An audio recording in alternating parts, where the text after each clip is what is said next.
I'm excited to be joined now by Rajamannar, Chief Marketing and Communications Officer at Mastercard. He's also president of Mastercard's healthcare business.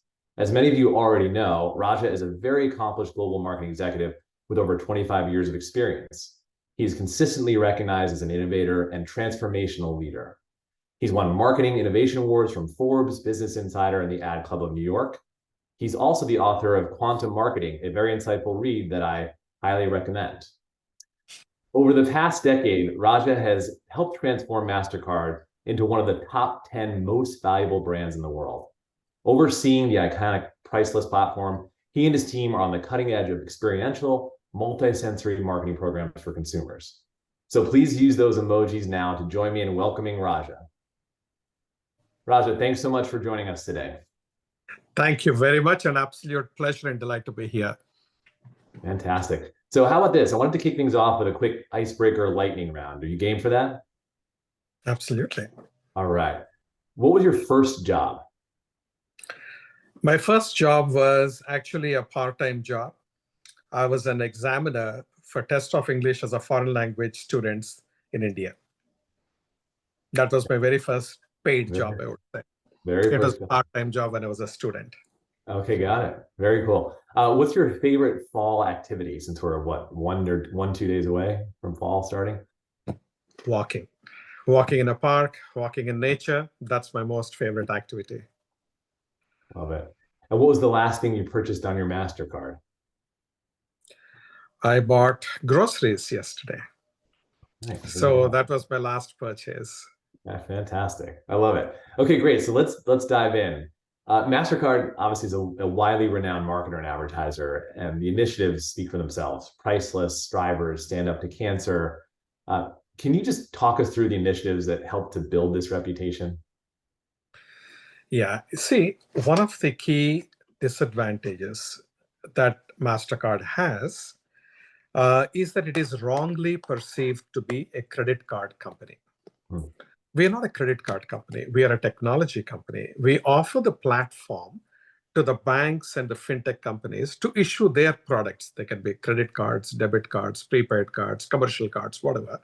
And they use our platform. But somehow, because the name and the logo of Mastercard shows on every credit card, we came to be known as the credit card company. Now, credit card companies also have got this flack. In consumers' mind, they say these credit card companies charge extraordinary interest rates, and therefore they should be bad people. So there is a negative brand association for Mastercard in that context, which is what I had to work towards getting rid of when I joined Mastercard 10 years back. One of the first things I said is, we need to have a clear purpose that is articulated and lived. When you pursue your purpose in a sincere way, and when you serve people in a sincere way, profits will follow.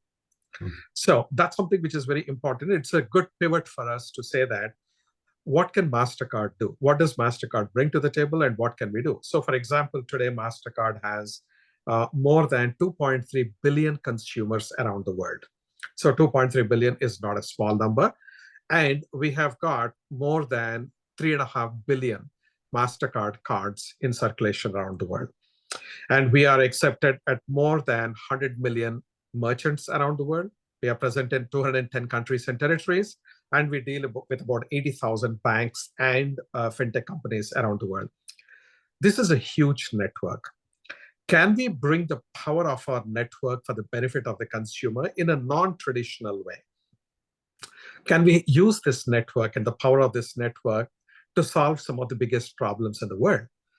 So we said, what are the biggest problems? Hunger, cancer, or the climate change, etc. So we said, okay, let's identify one that we'll start focusing on and get into it. So we decided to start here in the US with finding cures for cancer. A lot of people question, what has Mastercard got to do with finding cures for cancer? You're not a medical company, you're not a pharmaceutical company. But what we have been trying to do is to partner with a fantastic organization, not-for-profit organization called Stand Up to Cancer. And we started raising funds for them and helping them recruit some of the best cancer researchers in the world, put five of them at a time on a problem on a type of cancer to find cures. And we started doing it very effectively. Typically, it takes 12 years for one drug to go from a molecule discovery stage to the FDA approval. But in this short 10 years, we already have 8 drugs that have been found, discovered, and FDA approved. We don't get credit for it. We don't discover them. The entire thing is run by the not-for-profit organization, but we have been running the entire process seamlessly over the last 10 years. And then when consumers discover this and they find out about this, for example, at the MLB, we created something called the stand-up moment. So where everyone writes the name of the person who they are standing up for, and then they hold it and they stand up. Now that's become one of the very iconic moments in the context of baseball, whether it is All-Stars or World Series. And we are truly making a difference. And what happens is not only consumers feel very good about it, our employees feel extremely positive about it. Same thing, we work with World Food Program for feeding poor children. And this is in underdeveloped countries and underdeveloped economies where people don't even have, kids don't even have 1 square meal a day, forget about 3 square meals. So we try to feed it so on. When we started doing this consistently, not for political correctness, not for getting PR sound bites, but we were doing it with a sincere intent and consistency, our brand started actually getting associated positively. And today we are one of the top most liked brands. The most recent study that had shown that we are the 4th most liked brand in the US. So from a category where we are seen as being evil to a stage where we have come through as being one of the most liked brands, that is to me transformation. Yeah, I mean, who knew doing the right thing could be good for business? That's a great conclusion.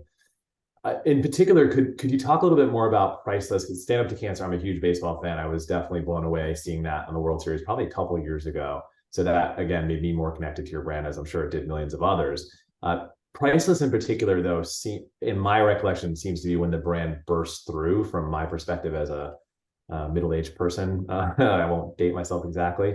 But it's also, I think, been around since 1997, if I'm not mistaken. And so how have you and your team had this campaign still be relevant and evolve over those years and stay fresh?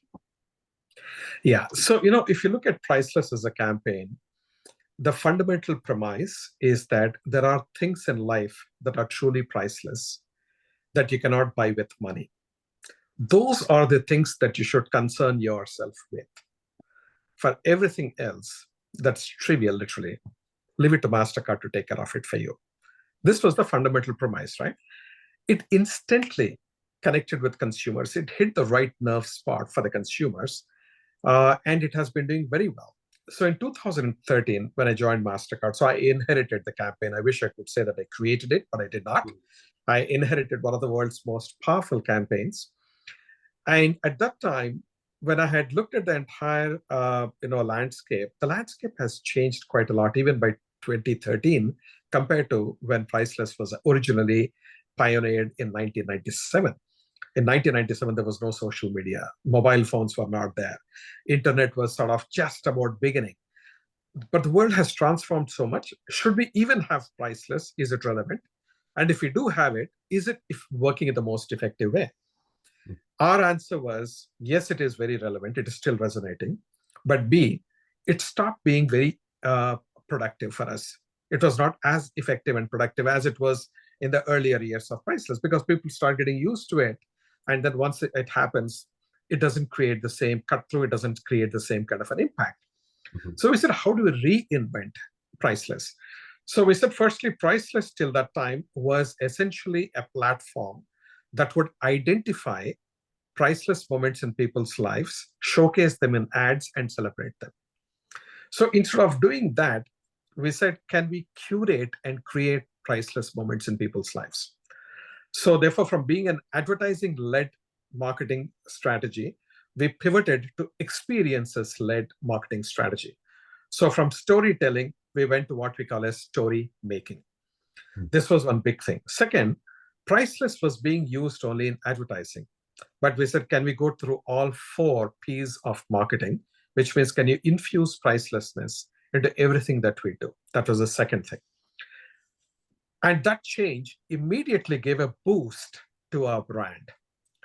Then in 2016, we went a step further. From priceless moments that we curate and enable, can we get into priceless movements, which is focusing on social movements in a way that is authentic, consistent? Because if you are trying to fake it, consumers will see through it from a mile distance. So can we come up with stuff like that? And that really worked again very well for us. That was the next pivot that we have gone through. And now we are at the verge of, we have just actually launched our first couple of platforms. We are saying from priceless movements to priceless platforms. So where people can actually get into those platforms and be a part of the priceless movement and priceless moments in a very effective way. So this is the kind of transformation that we have been going through. And the proof of the pudding that it is working very well for us is that today, Mastercard is not only the world's ninth most valuable brand, as measured by Kantar and Brand Z, we have also been rated by Interbrand, for example, as one of the fastest risers, meaning one of the fastest growing brands in the world. So that's the second thing. And we also went into areas like multi-sensory marketing, where you leverage all the five senses of consumers to get into their hearts and minds and engage them effectively. And that has brought us to be the world's #1 audio brand for 4 years in a row. So this is the kind of journey that we are going through right now. And it's been working for us quite well. Yeah, and I think that's especially impressive, cracking the top 10, given the predisposed notions, right, of credit card companies, as you mentioned earlier. So that transformation is even more, impressive in my view, and I'm sure in yours as well. Speaking of just the brand itself, I mean, you're a two-sided marketplace, so you need to market to businesses and consumers.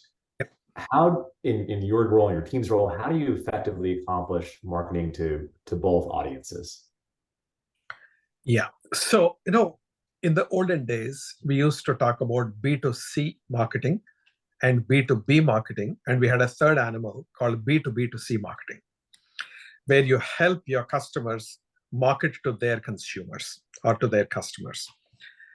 Now, it is a very fallacious kind of an approach to believe that B2B is different than B2C is different than B2B2C.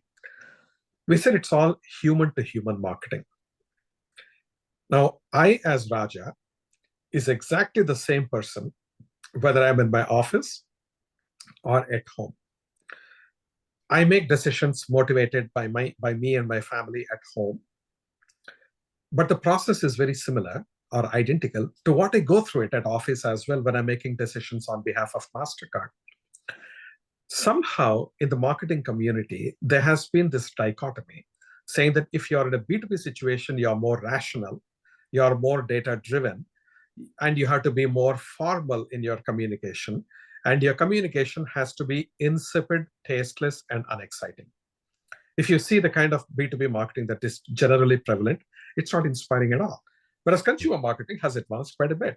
So what we said is, this is not the way it has to be. If Raja is the same Raja, I have the same aspirations, whether at home or at office. I have the same insecurities, I have the same fears, and I have the same dreams. So tap into those emotions irrespective of my context, but you need to make nuances in presenting. For example, if I'm Mastercard, somebody is pitching me for artificial intelligence solution, something or whatever it is, that give me facts in a way that I can consume, but in a manner that appeals to me, which is exactly the same of how a shampoo or a soap is sold to me. And there's no difference. It's an emotional connection that you require. This is the thing that we have done. And what we find is that, again, our B2B productivity has gone up so dramatically high that we have been having a disproportionate rate of growth at the industry level, in our own industry. So that's something which is working very well for us. And we have deployed technology equally in both B2B and B2C. And there are audiences are different, the forums are different, but the principles and the foundations are exactly the same. Yeah, makes sense. Yelp's purpose is to connect consumers with great businesses. How do you define Mastercard's brand purpose? I mean, you touched on it a little bit earlier, but I'm just curious how does purpose guide your marketing initiatives? Yeah, before I jump into it, I wanted to acknowledge one thing, which is I'm a big user and a consistent user of Yelp. Love it. And your solutions are fantastic. And irrespective of which solution I'm looking for, it's there, whether it is a restaurant or it is a chiropractor or whatever it is, it's all there. It's so helpful. Thank you very much for what you do. And when you look at Mastercard's purpose, we have put it in a very small sentence. It is all about connecting everyone to priceless possibilities. We are about connecting because we are a network. We connect people to what do we connect them to? And when you say connecting everyone, so it's not the rich and the famous, but it is across the entire spectrum of people. So connecting everyone to what? To priceless possibilities. What is priceless to me may be very different to somebody who is an ultra high net worth individual. And it might be very different than somebody who is at the bottom of the economic pyramid. What is priceless to each one of them is different. So we try to understand those and try to connect them to their possibilities. What could be possible for them? So we are talking about enabling, curating, connecting, etc. And that's something which is what we see as our purpose. This is something which is not meant to be only a corporate mission statement, but this is something which we try to live and bring it to life every single day. That's great. And then building on that a little bit, given, as you mentioned before, the vast reach of the company and just multiple countries, over 1 billion users, how do you localize and kind of tailor that approach based upon the vast array of idiosyncratic kind of sort of messaging, cultural norms? I mean, it must be one of the most fascinating parts of your job, I would imagine. But I think this audience would really appreciate your perspective on delivering that message appropriately on a local basis globally. Yeah. So firstly, what we try to do is to have a global strategy, global standards, global set of guidelines. The guidelines are more to define what you cannot do. Meaning, don't cross these lines, because that will then start diluting the brand and diluting the brand consistency. These are all set centrally from here in the US. Now, we have got a total 5 regions around the world. So each region, so for example, Western Europe is one region, or Eastern Europe, Middle East and Africa is one, Asia Pacific is one, Latin America is one, and North America is one. So we take in each one of these regions, we have got a head of marketing and communications. So we got an integrated function. We call it integrated marketing and communications. So we got one head for this in each region. And they report into me, and they also report into the regional president of those particular regions. They take this strategy and try to firstly understand the region's priorities and the region's strategy. Now, business strategy I'm talking about. So they look at in this region, Latin America priorities are not exactly the same as Asia Pacific priorities. So they identify what their priorities are. There are a lot of commonalities, but there are a lot of differences too. So they take that and then say, okay, how can my marketing strategy be evolved from the global templates, so to speak, to support the business strategy? So because we don't do marketing for the sake of marketing, we're doing marketing to accomplish 3 things. We want to build our brand consistently around the world, and we want to protect our brand. So we are the brand stewards. This is number 1. Number 2, we want to fuel the business. We want to be a force multiplier for the business. So that's the second thing we want to do. That's where the overlap or the support or enablement of the business strategy comes in. And third, we want to be able to create a sustainable competitive advantage for Mastercard in every geography that we operate. So each regional head of IMC looks at their strategy from these 3 dimensions and map them to the business strategy. And then they go from there. What we do centrally is we have got periodic touch base with each one of them. We are highly empowering the individual markets to do what they think is the right, because sitting here in New York, you cannot control every aspect of everything that happens around the world. But we have to make sure that everything is consistent. So what we try to do is to make sure that we have got regular touch bases, regular review of what is happening. We got a weekly updates on what activities are going on in which part of the country. And we have set up a system, which is quite a robust system, which tells me today if I have to ask someone how much of money are we spending behind Click to Pay, which is one of our initiatives, Click to Pay in Indonesia. We got a system that will immediately pull it in 2 minutes. So we have got this started across various levels of aggregation. You can aggregate it, disaggregate it, you can dive into it, layer upon layer. So it's one of the strongest marketing databases that we have got, which gets updated in real time. So this is how we manage. So we know where we are spending. Like, for example, if I say, how much are we doing for brand building activity? I can just pull the data out in a minute. So I know how our funds are being allocated. And we have got exception reports which throw up saying that this is not in line with whatever it is. And then as far as the regions are concerned, the countries are concerned, we've got very regular touch base to review their activities, to review their strategies and so on. So that's how we bring it to life. But the whole thing is you need to have enough amount of flexibility and empowerment of the local teams to be able to operate in the most relevant way for their marketplaces. But at the same time, it cannot be a laissez-faire where everyone does what they think is the best thing. Hence our strategic framework and the guiding templates and guidelines and the standards. Yeah, makes sense. I mean, having those standards, but then empowering the teams locally to deliver that message, makes a ton of sense.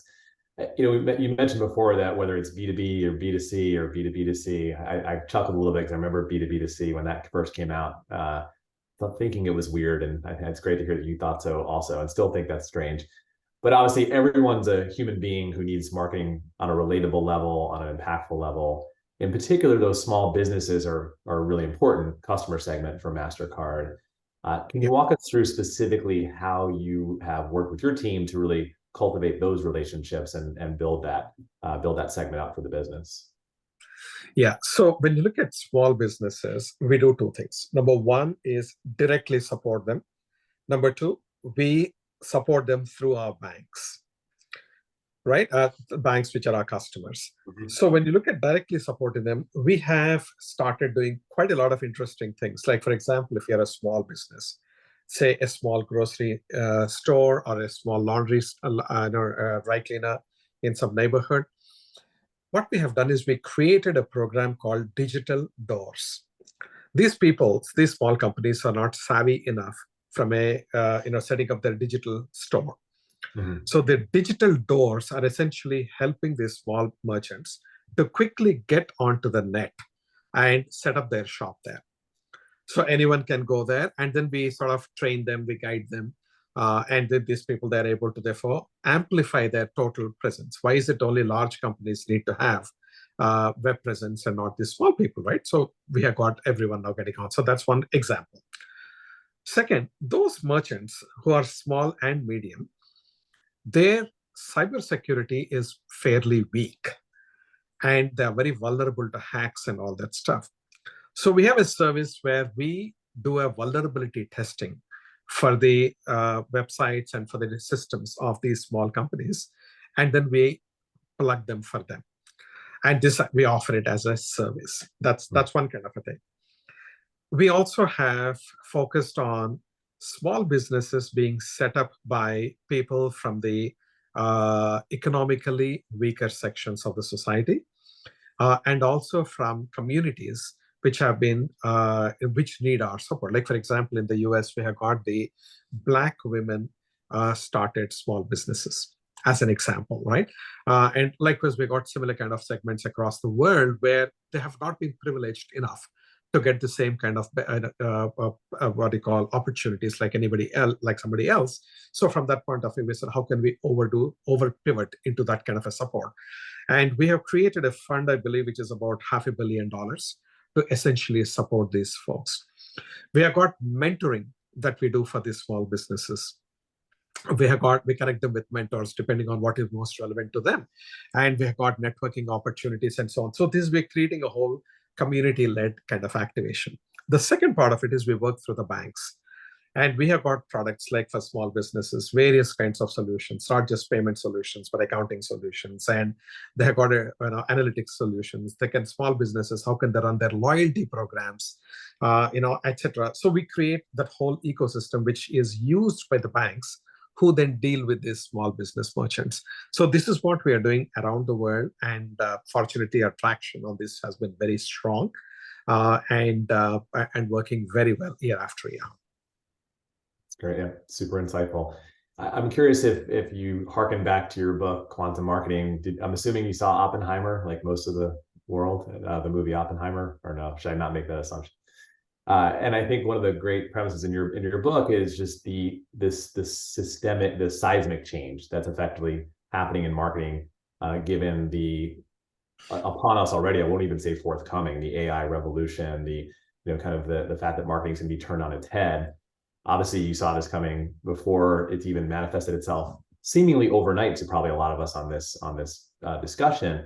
But can you take us through specifically how Mastercard is using AI and large language models to improve your product and stay competitive and stay ahead of competitors? Absolutely. So, firstly, when you talk of AI, people automatically gravitate towards Gen AI. Yeah, right. So it's not generative AI only. You should look at the entire full spectrum of AI, and we have been using all that stuff for more than 10 years at Mastercard, both within marketing and outside of marketing. Between 5 and 6 years back, we started a complete, I believe, a cutting edge and a revolutionary digital marketing engine with a healthy dose of AI and automation. We call it very creatively as the Mastercard digital marketing engine. So this is something which we started in Singapore, tested it extensively. And I'll just give you one quick, I'll give a description of this so that you understand what I'm exactly trying to convey here. So what we start off with the premise is that in the social media, a lot of conversations are happening. The productivity and effectiveness of your communication is the best when what you're talking about is relevant to the topic that is being currently discussed. There are zillions of topics which are being discussed. Where do you get into? Which conversations do you get into? Now, typically, you go for trending topics. Now, what we said is trending topics, everyone may jump onto them, but is there something like a micro trend? So we started the concept saying that if there is a micro trend, which means the topic is trending for 3 days and then collapses and then goes off and then the next trend comes, etc. Can we predict a micro trend because the duration for which it lasts is less than 3 days? If we can predict the trend, so that's the first part of it. So we started using AI to analyze everything that's happening in the environment and to predict that in the next 24 hours, this new micro trend is going to start. Then we created a repository of all the communication aspects of Mastercard, all the offers, all the promotions, and all the deals and everything else. This is the repository. So what the AI engine then does is when it identified that this is going to be the next micro trend, it looks at the repository and says, these are the things which are most relevant to this particular conversation. Its relevancy, its appropriateness, and how compelling could it be or not. So it predicts the success of the most relevant messaging or offer or deal. Then it creates a quick banner ad. At this point in time, we are just in the process of developing the video ads, but right now what is live is only banner ads. It creates a banner ad, one version, and then it creates a banner ad of the same content, but a different version, and starts doing A/B testing in real time. And then it optimizes the design and comes out with the final version that this is what we are going with. And it buys the most optimal media. And then it measures the response and it calculates the ROI. So it's completely automated in that sense and powered heavily by AI. And by the time this is done, the next micro trend is already happening. So the entire creation of this will take us less than 4 minutes from concept to in market. So that's how rapid things happen, right? And this is something which we have launched. And what we find is that the effectiveness or the productivity of this is almost 4 to 8 times that of a previously optimized digital campaign on those same channels. So that's not like percentages, but you're of 4x to 8x, which is a vast amount of improvement literally a step jump that takes your dollars so much farther. And now we are rolling it out globally, and we are seeing that kind of a thing. So this is something which, as AI, we have been using it, right, successfully. Now, talking of the B2B context, so for example, there is a bank which floats an RFP, and we have to respond to that RFP. We created an RFP, what we call an RFP factory. So the RFP, all the past RFPs have been fed into the system, and what the answers were that we had given in the past to each one of the questions in each one of the RFPs, and what the outcome has been for the company. And then using AI now, we are able to create an RFP response draft zero, as we call it. It used to take us about 6 weeks in the past to come with the draft zero because the RFPs are so complex and so detailed. Now it takes under 4 hours. And that's a kind of leapfrogging of, and this is completely done by AI. And this is the kind of thing we are doing across different contexts across the company. And we are staying ahead of the game as best as we can. And so far, we have been successful. Thank God. Incredible examples and just mind-boggling the efficiency improvement from that. And frankly, freeing up time for people to do better things, right?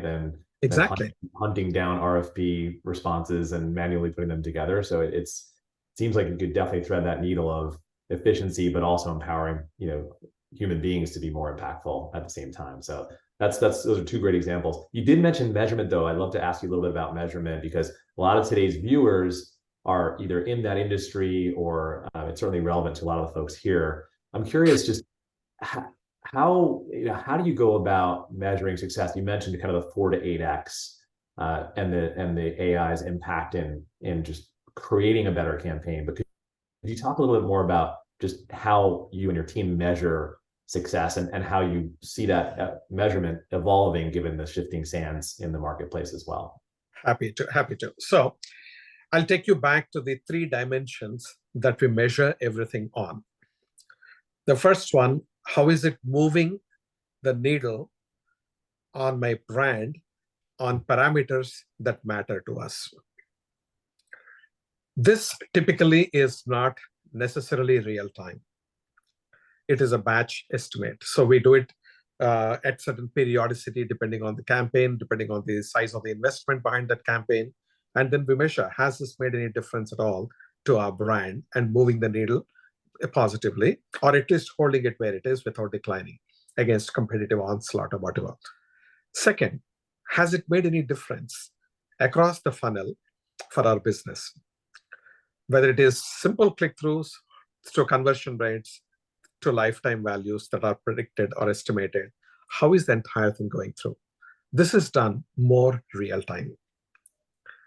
The third thing, competitive advantage, is at this point in time measured through certain surrogates. And the surrogates are based on qualitative research, but the measurement is quantitative thereafter. So we formulate the hypothesis qualitatively, and we measure the actual responses or actual results quantitatively. Now let's focus on the middle bucket. How does it move my business results? Now, when we look at it, one of the advantages that Mastercard has, unlike many other categories, is we know if I have run a particular promotion, say in Cincinnati, which is where I live, so I want to find out if my campaign has done anything at all, and if we have run something there. So we can easily track, because we know the moment you're actually swiping your card or tapping your card, and if that is objective to get you spend on my card, I know instantly that you have reacted, you have acted on it. And if I have a test and control, so I take Columbus and then I look at Cincinnati, assuming that they are comparable, I can clearly see the difference between the two if my campaign is geo-targeted to Cincinnati zip codes versus, so I know instantly. No, but that's not easily possible if I was marketing toothpaste, as an example, because there is a whole bunch of supply chain that is there. And whether things have flown off of the final shelf to the consumer's hands is something which you cannot find out in real time. But whereas in our case, we have this advantage. Number 2, we started investing a few years, that's 10 years back, evolving proprietary ROI methodologies. We have acquired a number of companies which are very good at data analytics. And we have created, with their help and with what we had before, and also looking at some external models, we created our own proprietary methodologies, which give us these ROIs pretty much in real time and pretty much in a very robust fashion. And we keep validating and refining them all the time, along the way. But this is how we broadly approach it. And like I said, Mastercard does have an unfair category advantage in terms of able to see the results in real time. Because as I said, each time you're using your card, even before the transaction is approved, I get to see it. I will not know that it is Tom who is actually using it, but I know at an anonymized level and in an aggregated fashion whether the market has moved in that zip code or not. That's super helpful. And specifically, I want to also give a note to the audience that we have 3 minutes left. So if anyone wants to ask a separate question from what I'm asking here, feel free to drop that in the chat. We'll try to get that in. But just one last one, if I may, Raja, on measurement in particular, just with the deprecation of Chrome cookies. I mean, it might just be such that you have such great first-party data where that for you as a marketer is not necessarily a huge change or an impactful change. But do you see that strategy evolving, or have you already put the wheels in motion to address really any of the aspects of the cookie kind of going the way of the dodo here, which it seems like it's on its way. I think that's a very, very important question that you have asked. The key thing is, I in my voluntary capacity, I'm also the president of World Federation of Advertisers, and I'm also a board member of the ANA. So in both organizations, one of the things we are trying to grapple with is measurement and metrics, or metrics and measurement. And what would we do when the cookies actually disappear? And it is a significant concern. There are a lot of solutions that are coming up, and I know Trade Desk is going to talk a little later. I don't know if they are going to cover this or not, but they have got a kind of a solution. There are companies which are in Asia Pacific which have got some kind of solutions that are coming up with and of course the platforms themselves are trying to provide you a sandbox and those kind of solutions. What I would be most concerned about is today we are hopelessly underprepared as an industry. And we need to have multiplicity of solutions that we have to test and start really scaling them, industrialize them, so everyone can use them. And I would also be hesitant to put more power into the hands of the large media companies themselves. So you're literally giving the fox the responsibilities to guard the hen house. I don't want to do that. So there has to be a good competitiveness. There has to be a dispersion of responsibilities for different parts of the ecosystem as opposed to the risks of concentration. And I think we are not there at all. We are woefully inadequate at this point in time. And like I said, some companies like Trade Desk have been sort of trying to move the needle. There have been coalitions that are also happening. There are green room solutions or blue room solutions, depending on the geography. So you put your data, my data together in the third-party data room, and then try to figure out and do some mapping, and then things will disappear soon after, etc. Those kind of things are there, but they are not programmatized. They are not industrialized, and they're very ad hoc. And if you're a tiny advertiser or a small advertiser, not everyone is blessed with very large budgets.